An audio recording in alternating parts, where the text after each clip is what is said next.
လိုက်ထက်ကကြီးကိုလည်းလုံးဝကက်ဆမ်မဲရမယ်ပေါ့နော်ဒီကက်ဆမ်မဲကာလာတွေမှာဝယ်မယ်ဆိုလို့ရှိရင်ပေါ့နော်ပြီးရင်2000တန်ဒီပြင်လို့ပေါ့နော်တော့ဒါပဲရမှာဖြစ်ပါတယ်ကျွန်တော်ဝိုင်းကုမ္ပဏီရဲ့တစ်ချက်တော့ပုံစံနဲ့ရှယ်ဦးဖြစ်ပါတယ်ရှယ်ဦးရဆောင်ရှင်ဖြစ်ပေါ့နော်ဒီတော့ဒီဦးတွေကိုမျိုးကိုရမှာကိုရဲ့ဒေတာမှာပဲပေါ့နော်ဘယ်မှသွားစရာမလိုပဲနဲ့နေရာထဲမှာပဲပေါ့နော်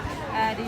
ဝယ်လို့ရမယ်ကိုရမှာပဲဝယ်လို့ရအောင်စိုက်ပွဲတွေကိုဖွင့်ပေးထားပါတယ်ကျွန်တော်တို့နေ့ကဆိုရင်စုတဲ့ဒီနေရာမှာလည်းဖွင့်ပြီးပြီလို့ရှိရင်နောက်တရက်တော့မှလည်းဖွင့်ပြီးအခုကရွာတက်ကြီးမှာဖွင့်တာဖြစ်ပါတယ်နောက်ထပ်လည်းအခုလို promotion ပွဲတွေရှိတဲ့အတွက်ကြောင့်မလို့ပြီးတော့ဆောင်ရောက်ပြီးတော့အားပေးပါဖို့ပြောချင်ပါတယ်ဟုတ်ပါ